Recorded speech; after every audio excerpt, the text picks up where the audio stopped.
Baik adik-adik, kita lanjutkan. Jadi kemarin itu kita membahas tentang isu-isu kontemporer itu ya.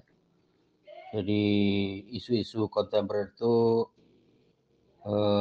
kalau mengikuti definisinya Sarul Tawirawan dan temannya sosiolog itu siapa ya namanya, Sofyan Effendi itu siapa itu ya, sebuah kabar, berita atau masalah yang masih simpang siur kebenarannya gitu ya, baik kebenarannya dari sisi sumbernya maupun dari sisi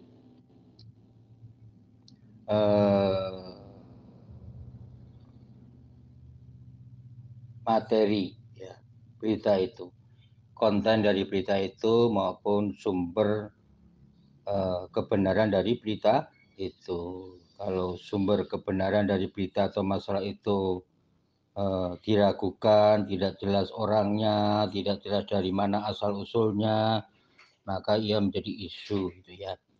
Atau kalau materi atau konten dari berita itu menimbulkan perdebatan dari kebenarannya itu, misalnya isu tentang Presiden Soeharto hidup lagi atau apa, misalnya isu tentang ada kucing yang bisa jalan kaki sampai ke Jakarta dari Jogja, itu namanya konten beritanya diragukan kebenarannya karena tidak masuk akal misalnya ya, atau tidak lazim gitu ya. Tapi ada juga sih ya kebenarannya itu simpang siur tapi sumbernya bisa dipercaya, itu namanya isu ya. Jadi isu-isu kontemporer adalah sebuah berita, kabar atau masalah yang menimbulkan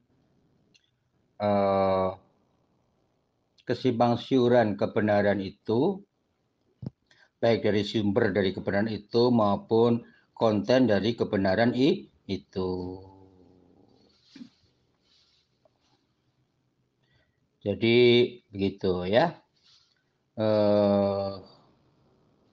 Yang kemudian isu-isu itu menjadi kekinian kontemporer itu.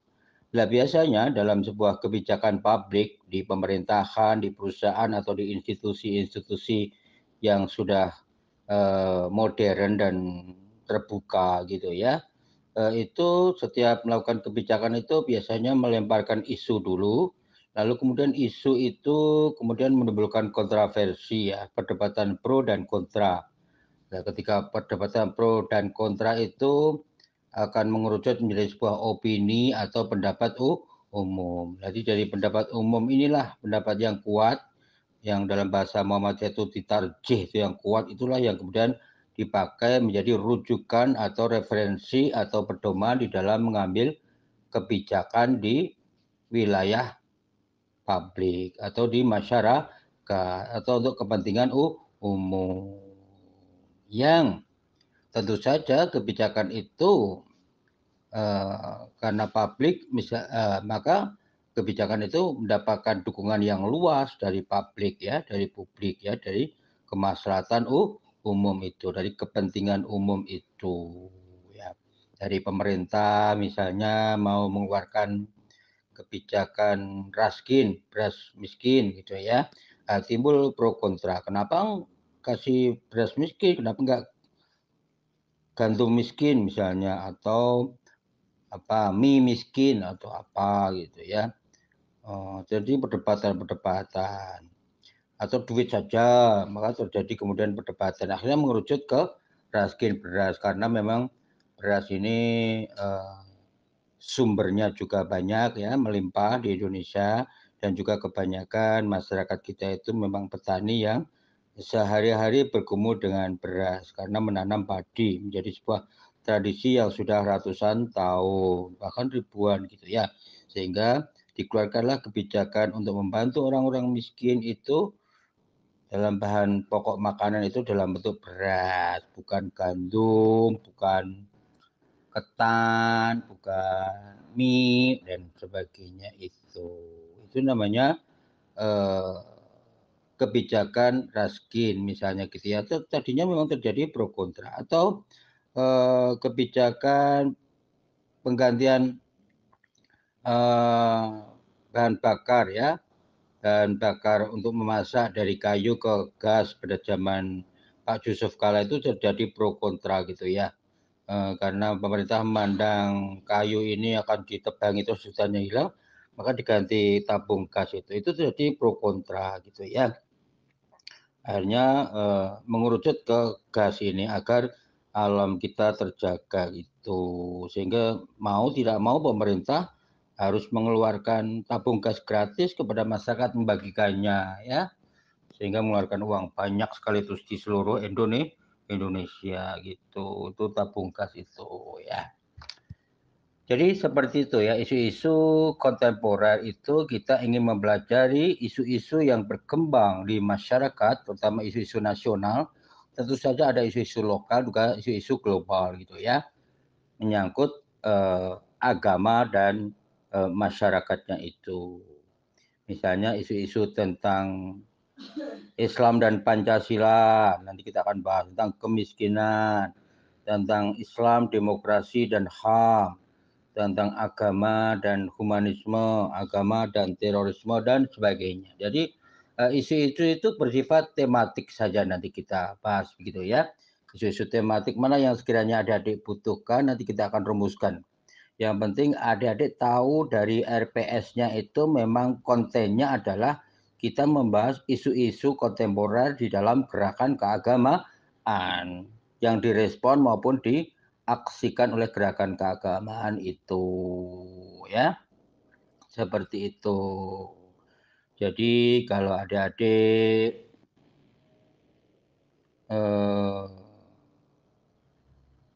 misalnya kemiskinan penting umat Islam atau agama dan kemiskinan boleh juga gitu ya.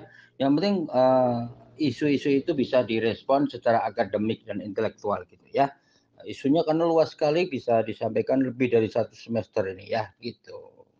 Sedangkan gerakan keagamaan ini sebenarnya gerakan keagamaan ini tidak ada ya, adanya social movement kalau dalam istilah barat itu ya, gerakan sosial. Tapi kalau di Indonesia lebih dekat ke gerakan keagamaan ya, gerakan sosial keagamaan yang dilancarkan oleh ormas-ormas agama ya.